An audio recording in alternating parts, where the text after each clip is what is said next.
We all know the man who condemned Jesus, Pontius Pilate, the Roman prefect who washed his hands, the judge who declared Christ innocent and yet still sent him to the cross. But here is the question nobody asks. What happened to Pilate after that terrible Friday? The official answer is simple. He disappeared from history. The canonical Gospels fall silent.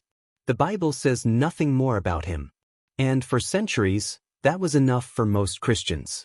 But if you investigate the ancient texts the Church did not include in the canon, if you examine the traditions preserved in marginal communities, if you analyze apocryphal documents that survived in hidden monasteries, you discover something terrifying. There isn't one version of Pilate's fate. There are five.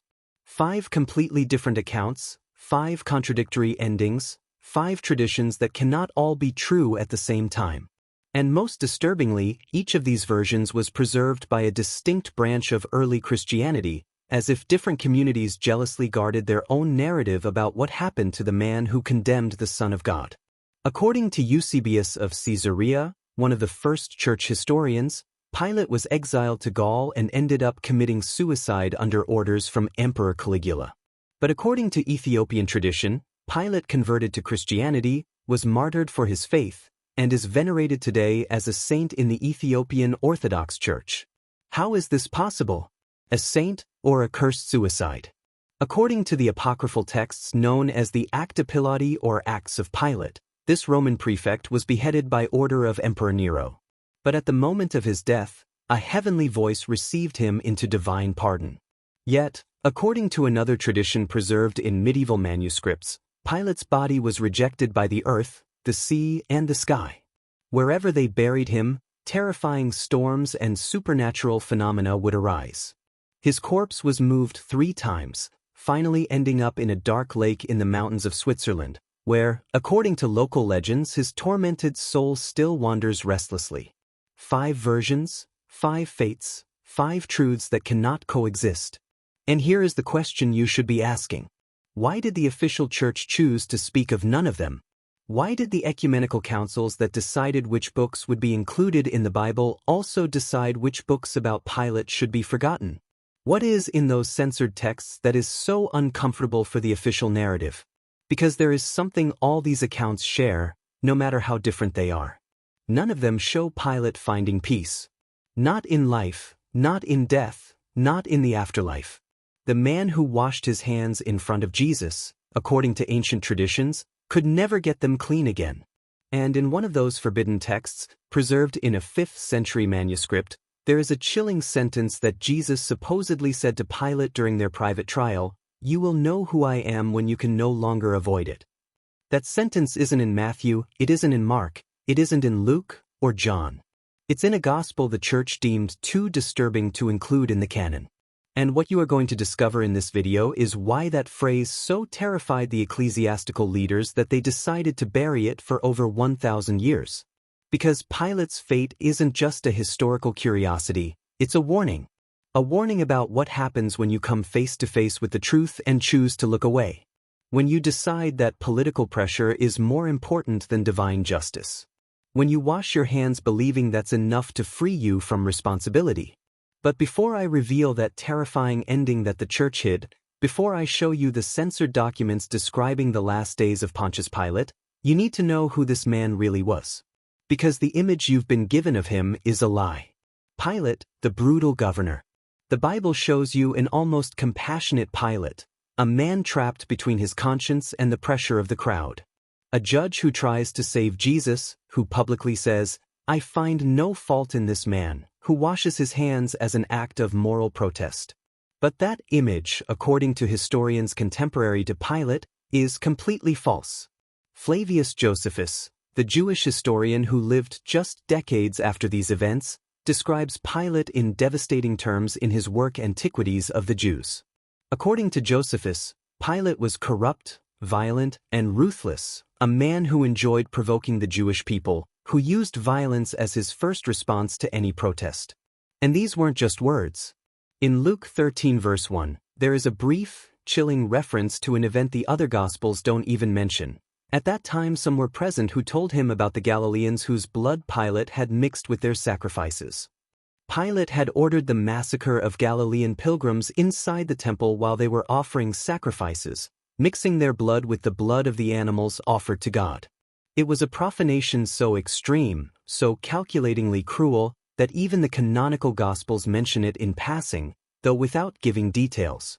Because the details, according to Josephus's chronicles, were too disturbing.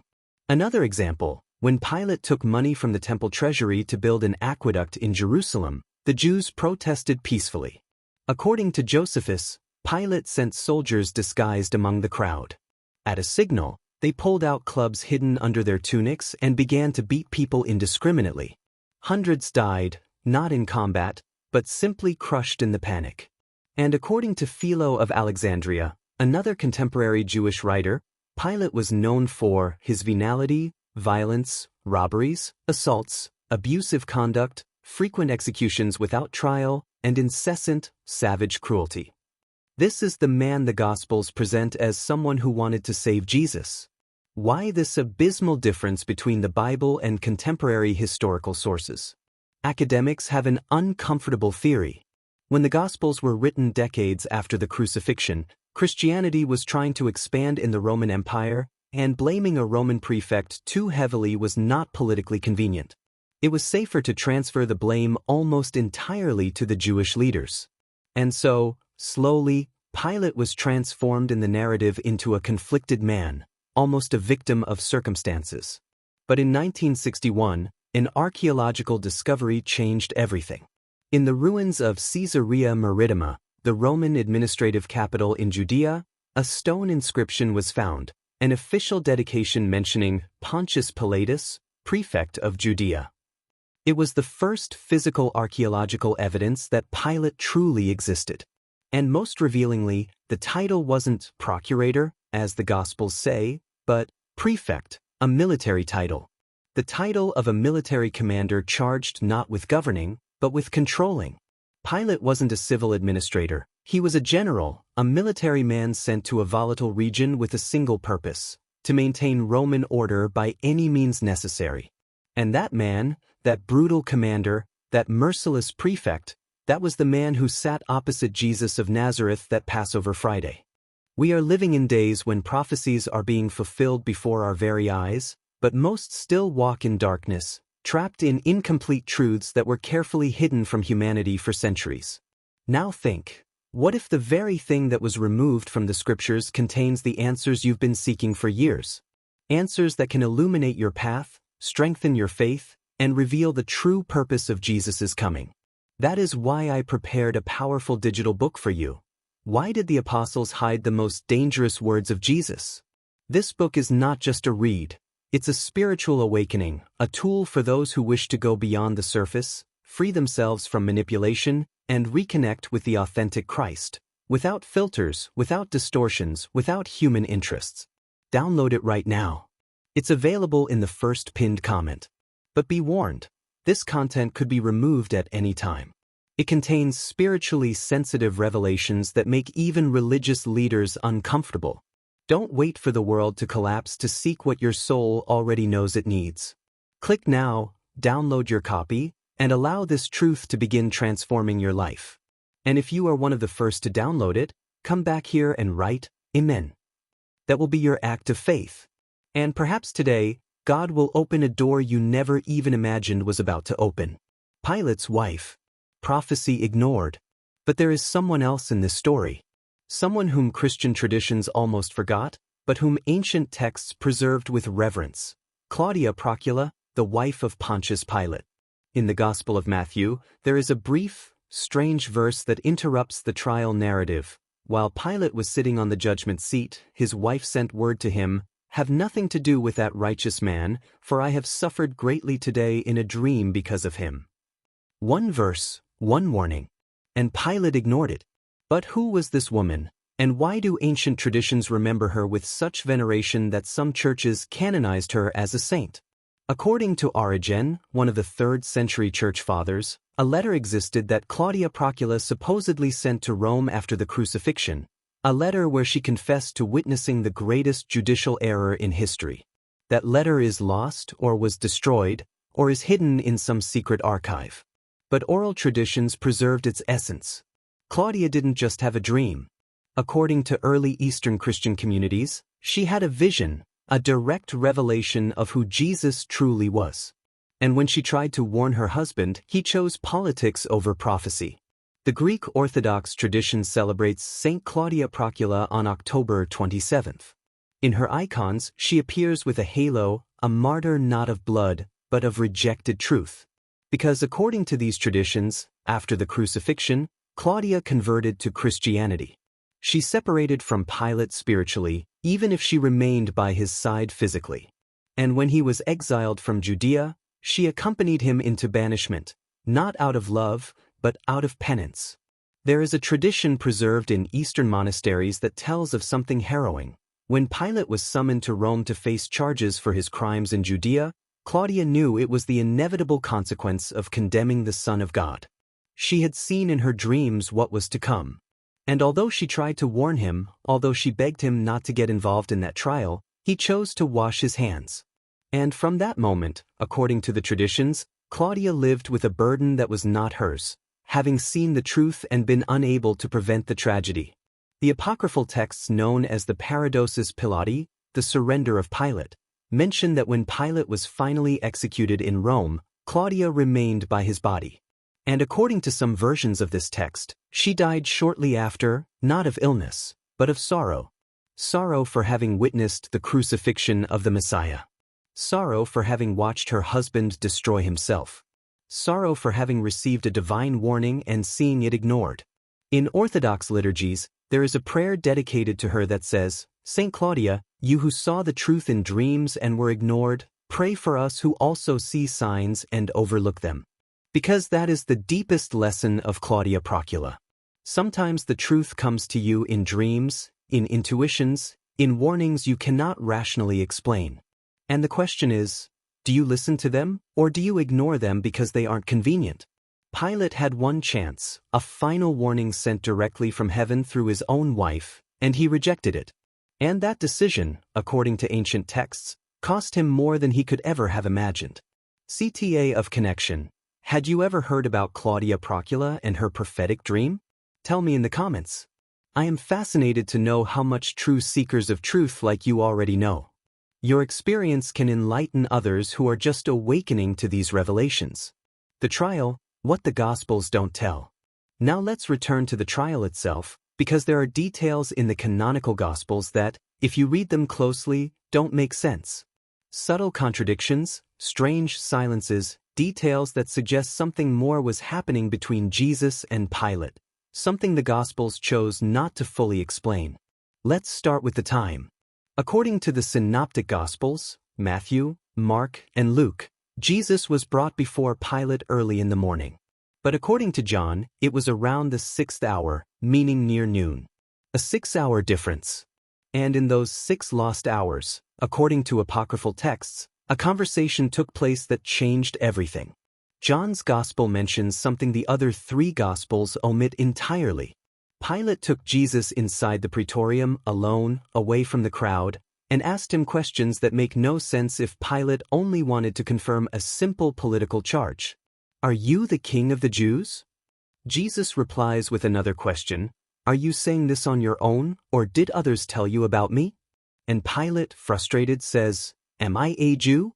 Your own people and the chief priests have handed you over to me. What have you done?" Jesus replies, "My kingdom is not of this world." And here is where the canonical account gets strange. Pilate goes out, tells the crowd, "I find no fault in him." But they insist. Pilate tries to release him by offering the Passover tradition. The crowd chooses Barabbas. Pilate has Jesus scourged, hoping that will satisfy the crowd. It doesn't work. Finally, Pilate washes his hands and says, "I am innocent of this righteous man's blood." But something doesn't add up. If Pilate truly believed Jesus was innocent, why did he condemn him? Roman prefects had absolute authority in their provinces. Pilate didn't need anyone's permission to release a prisoner. So why did he yield to a crowd that, according to historians, was likely no more than a few dozen people gathered in the praetorium courtyard? This is where the apocryphal texts offer a disturbing explanation.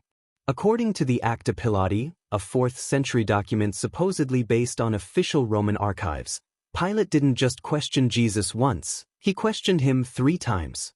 And in each private interrogation, Jesus revealed something to him that Pilate was not prepared to hear. In the first interrogation, Jesus told him, "For this I was born, and for this I came into the world, to bear witness to the truth." And Pilate answered, "What is truth?" But according to the Acta Pilati, Jesus did not remain silent after that question, as the canonical Gospels suggest. He answered. According to this apocryphal text, Jesus told Pilate, "Truth is what you are avoiding right now. It is the voice of your wife in your ears. It is the innocent blood you are about to shed. And it is the judgment that will come upon you if you choose the power of Rome over the justice of heaven." Pilate, according to this account, came out of that meeting pale. In the second private interrogation, Pilate asked him directly, "Are you the Son of God?" And Jesus, according to the Acta Pilati, replied, "You have said it, and you will know it is true when you can no longer avoid it." That phrase, that direct prophecy, is the same one I mentioned at the beginning, the phrase the Church decided not to include in the canon because it was too specific, too terrifying. Because it implied Pilate knew who Jesus was and still chose to condemn him, not out of ignorance, not because of insurmountable political pressure, but because in that moment, faced with incarnate truth, Pontius Pilate chose his career, his position, his power. He chose Rome over God. And according to the ancient texts, that choice would haunt him for the rest of his life and beyond. The INRI inscription, the hidden code. After condemning Jesus, Pilate did something strange, something that infuriated the Jewish religious leaders, something the Gospels mention but almost no one deeply analyzes. He had an inscription placed above Jesus' cross. I, Jesus Nazarenus, Rex Iudiorum, Jesus of Nazareth, King of the Jews. And he wrote it in 3 languages, Hebrew, Greek, and Latin.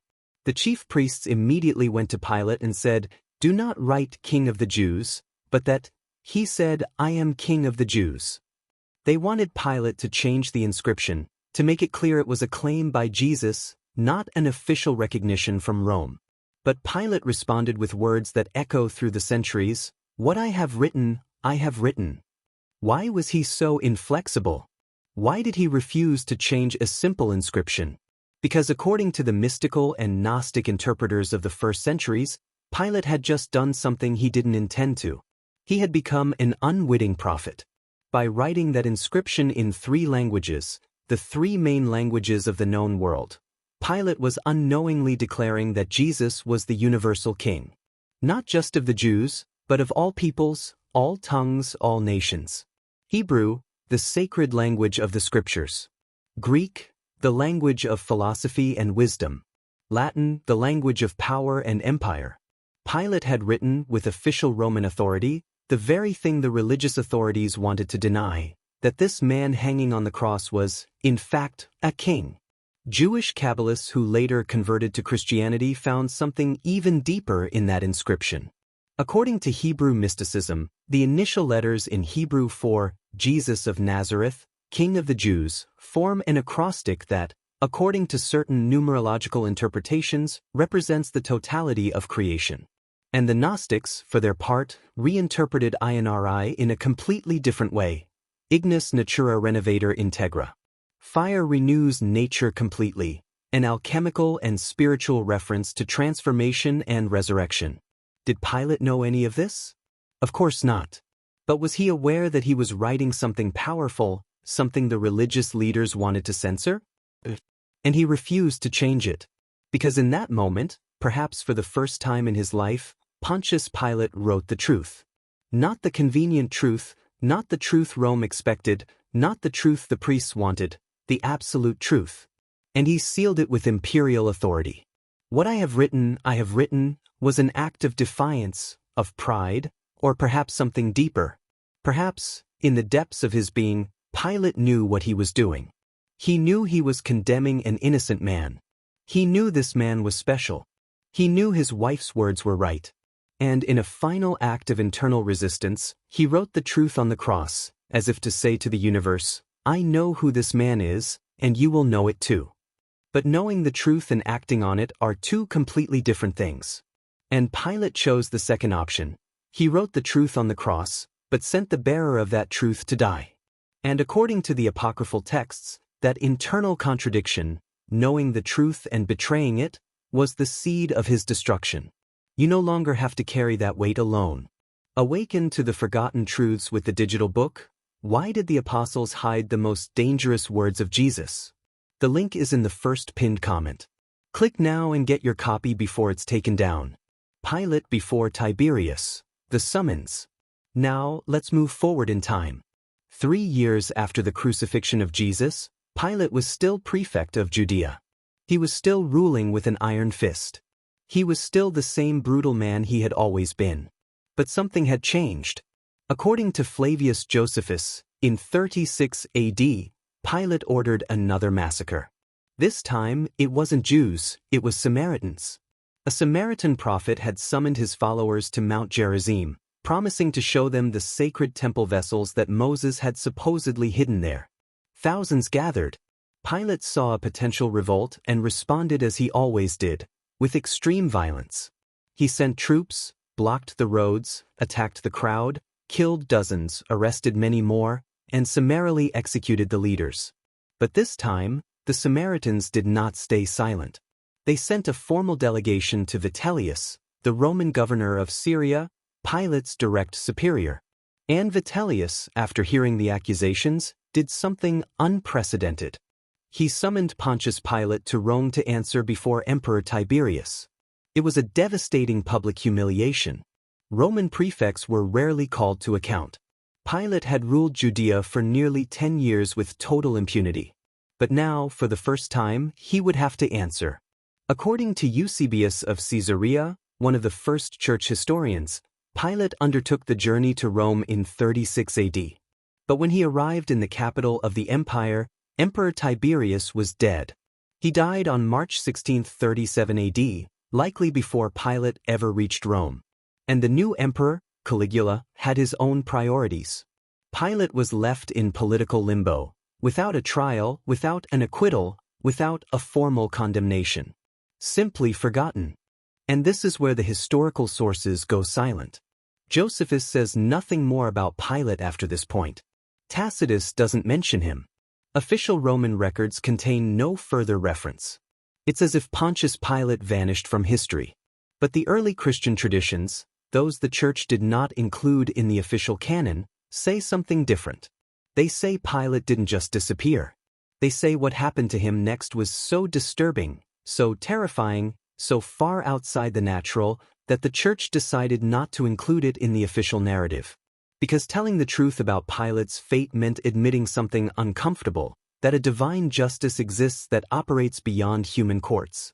That washing your hands doesn't free you from responsibility. That you can fool men, but you cannot fool God. And that the man who condemned the Son of God paid a price that no official text dares to fully describe. Eusebius of Caesarea, writing in the 4th century, briefly mentions that Pilate was reduced to such misfortunes that he was forced to commit suicide, becoming his own avenger. But he gives no details. Silence. And that silence, according to researchers of apocryphal texts, was intentional. Because the details are in the texts that weren't included in the canon. The details are in the traditions preserved in marginal communities. The details are in the manuscripts buried in remote monasteries. And when you read those texts, when you examine those traditions, you discover that the fate of Pontius Pilate was not merely tragic, it was supernatural. You no longer have to carry that weight alone. Awaken to the forgotten truths with the digital book. Why did the apostles hide the most dangerous words of Jesus? The link is in the first pinned comment. Click now and get your copy before it's taken down. The 5 versions of Pilate's end. Now we reach the most unsettling point of this entire investigation, the 5 contradictory versions of what happened to Pontius Pilate after he was summoned to Rome. Each was preserved by a different branch of early Christianity, as if different communities guarded their own warning about the fate of the man who condemned Christ. Version 1. Eusebius of Caesarea. According to Eusebius, drawing on earlier sources, Pilate was exiled to Vienne in Gaul, modern-day France, where, overwhelmed by misfortune, he committed suicide.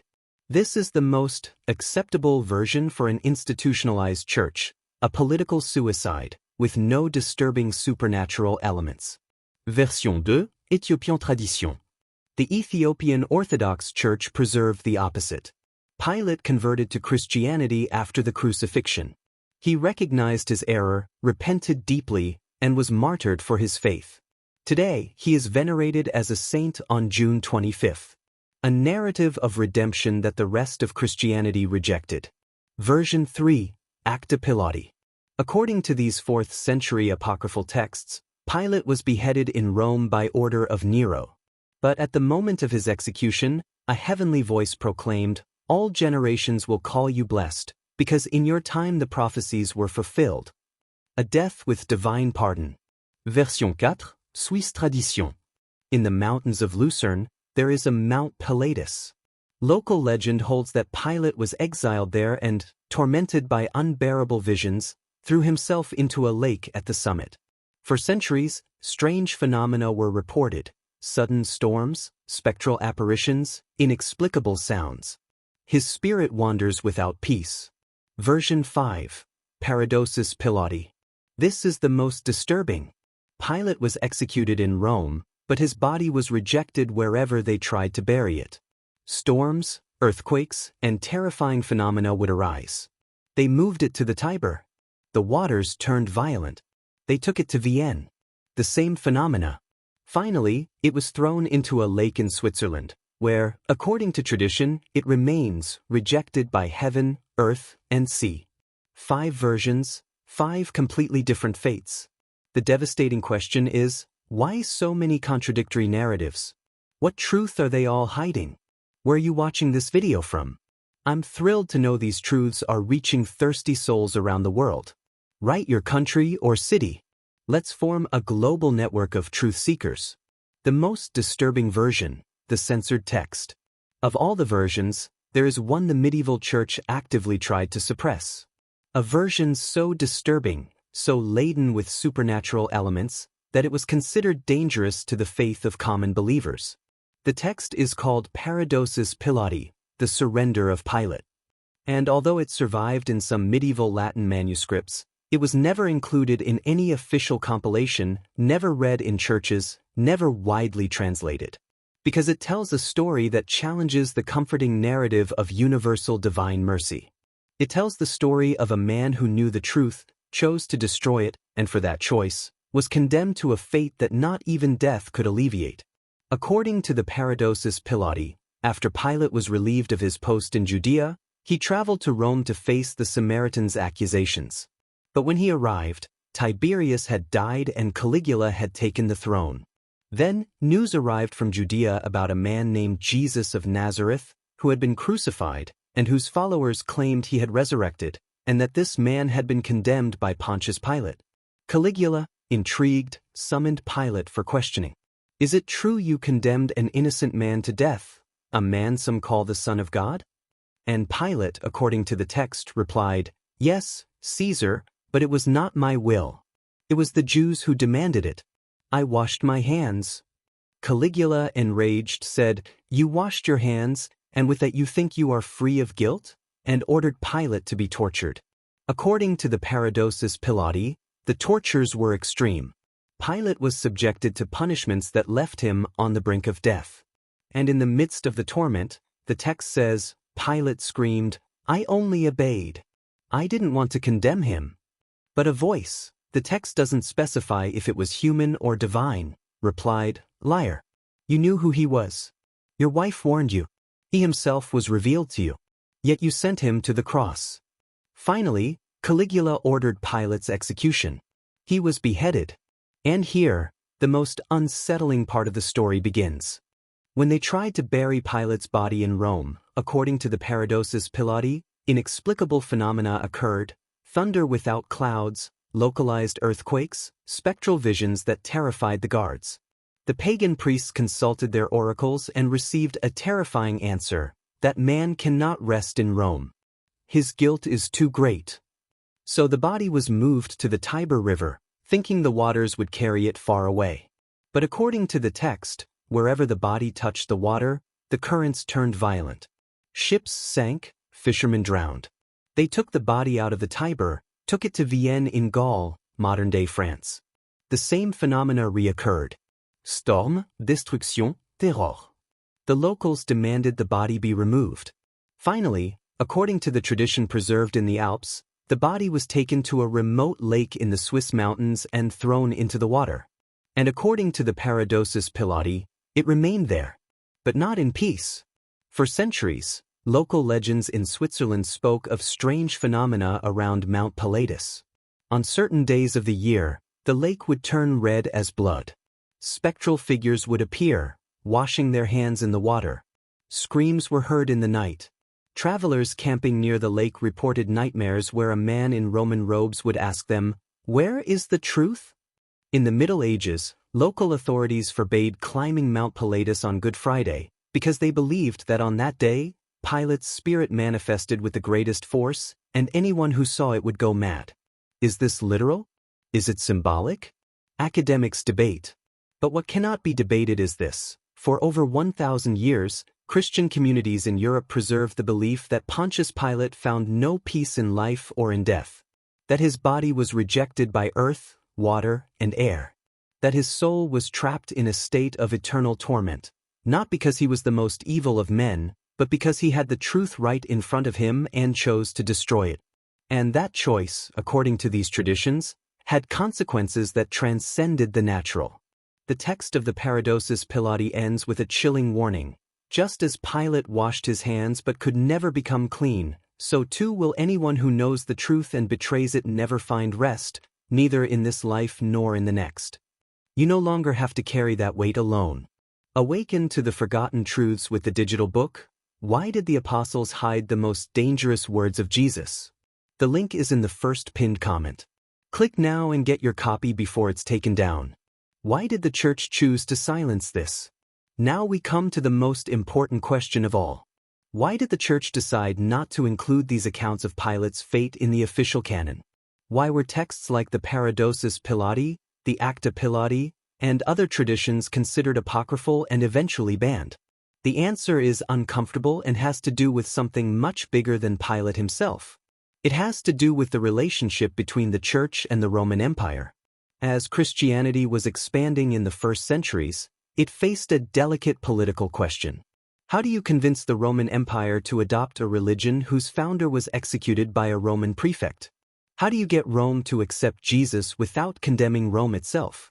The solution was subtle but powerful: transfer the blame almost exclusively to the Jewish religious leaders.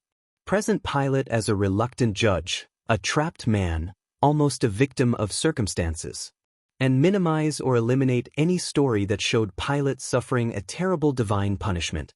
Because if Pilate, an official representative of Rome, had been supernaturally punished for condemning Jesus, what did that imply for the Roman Empire as a whole?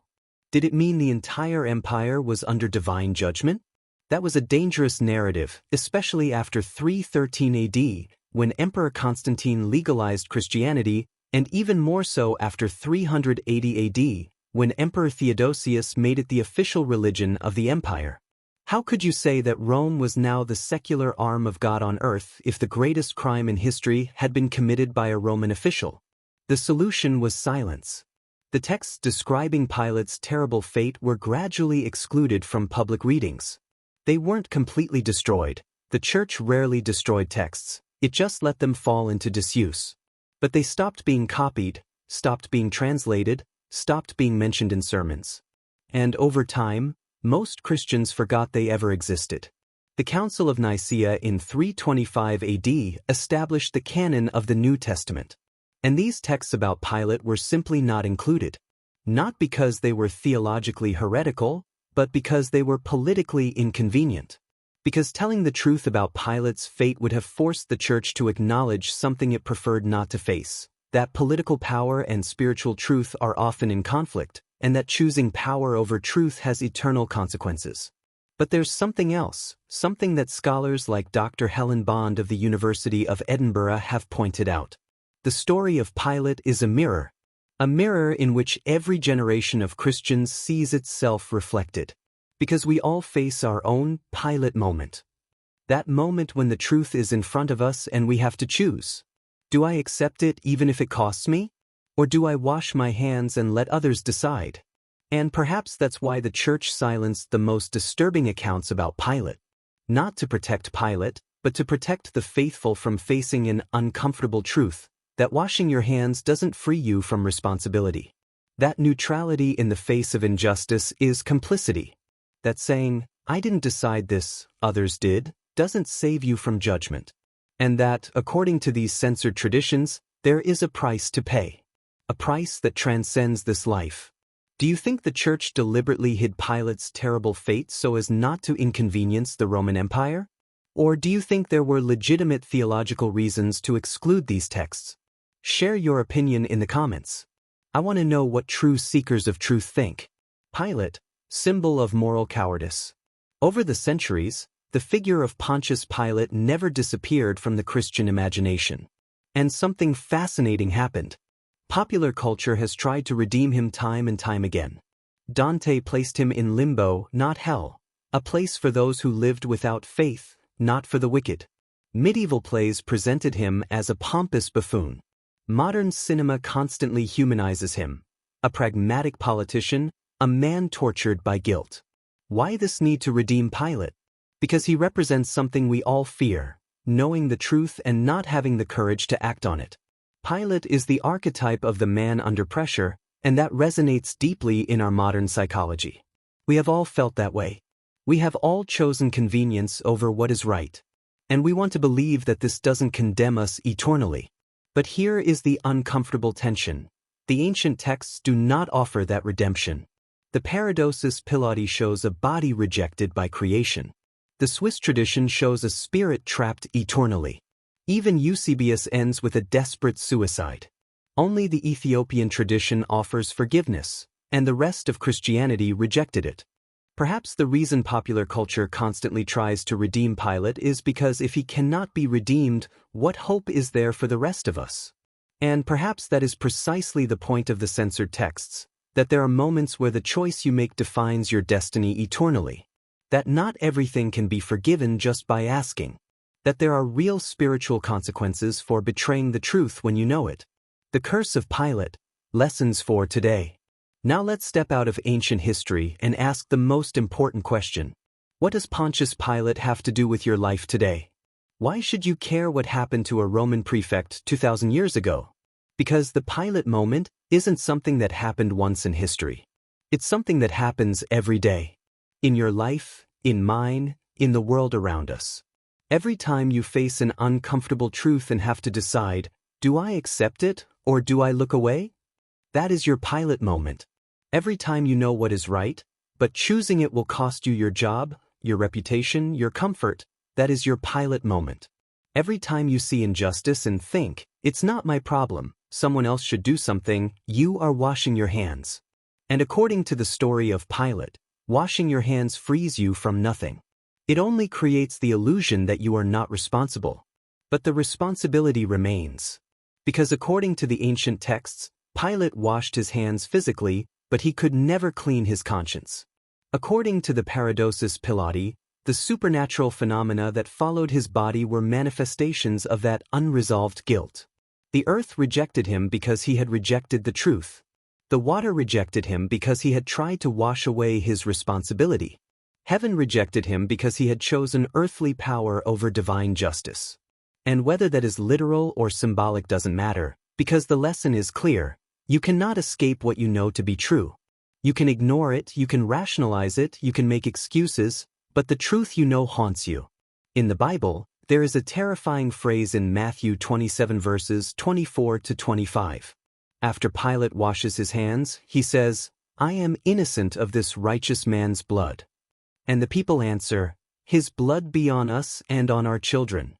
For centuries, that phrase was used to justify the persecution of the Jews. It was one of the most misinterpreted and dangerous phrases in the Bible. But what almost no one notices is this. Pilate declared his innocence, but no one else did. Not the Gospels, not the Acts of the Apostles, not the Church Fathers. No ancient Christian text says, Pilate was innocent. They all consider him guilty. Because declaring your own innocence doesn't make you innocent. Washing your hands doesn't make you clean. Saying, "I didn't decide this," doesn't change the fact that you were the one who signed the sentence. And that is the lesson that transcends the centuries. Neutrality in the face of injustice is complicity. Silence in the face of evil is participation. And pretending it's not your responsibility fools no one. Not others, not yourself, and not God. So, what would you do if you were in Pilate's place? If you knew you were condemning an innocent man, if you knew your decision would have eternal consequences, but you also knew that doing the right thing would cost you your career, your security, perhaps your life? What would you choose? That is the question every generation must answer. And according to the ancient texts, the answer you give defines more than your reputation. It defines your destiny. Because Pilate chose his career over justice. He chose power over truth. He chose the approval of men over the approval of God. And according to the traditions we have explored, he paid a price that not even death could alleviate. Now, the question is, how many times a day do you face your own Pilate moment? How many times do you choose silence when you should speak? How many times do you look away when you should act? How many times do you wash your hands of responsibilities that are yours? Because in the end, we are all Pilate. We all confront the truth and have to decide what to do with it. And according to this ancient story, the choice you make matters not just for this life, but for eternity. The final truth, the judge who will be judged. And now we arrive at the end of this journey. The point where all these contradictory versions, all these censored texts, all these forgotten traditions meet in a single, unbreakable truth. Pontius Pilate judged the judge of the universe. And according to all Christian traditions, without exception, the day will come when he will be judged by the one he condemned. In the book of Revelation, there is a terrifying vision of the final judgment. John sees Christ seated on a great white throne, and all the dead, great and small, standing before the throne. And the books were opened, and the dead were judged according to their works. And in that moment, according to the mystical traditions of early Christianity, every soul will be confronted with the truth they knew and how they responded to it. And Pontius Pilate will be there. Not as a prefect, not as a judge, not as a representative of Rome, but as a man who had the truth incarnate in front of him and chose to destroy it. There is an apocryphal text called the Gospel of Nicodemus, also known as the Acta Pilati, that contains a dialogue Jesus supposedly had with Pilate during one of the private interrogations. Pilate asks, "What is truth?" And Jesus replies, "Truth is from heaven." Pilate says, "There is no truth on earth." And Jesus replies, "Observe how those who speak the truth on earth are judged by those who have power on earth." It was a direct prophecy. Jesus was telling Pilate, "You are about to judge me, and in doing so, you will prove exactly what I just said." And Pilate, according to the text, fell silent. Because he understood. He understood that in that moment he was not the judge, he was the accused. And all his attempts to stay neutral, to wash his hands, to transfer the blame, would not change that reality.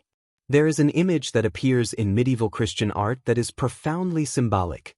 Pilate washing his hands while Jesus looks directly into his eyes. That gaze, that silent visual connection, represents the moment Pilate knew. He knew who Jesus was. He knew he was making the biggest mistake of his life. He knew there would be no way to escape the consequences. And still he chose to condemn.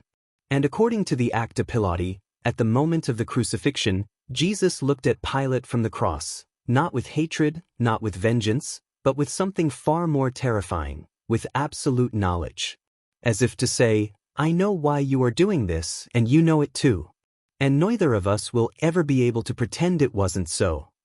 And according to tradition, that gaze haunted Pilate for the rest of his life.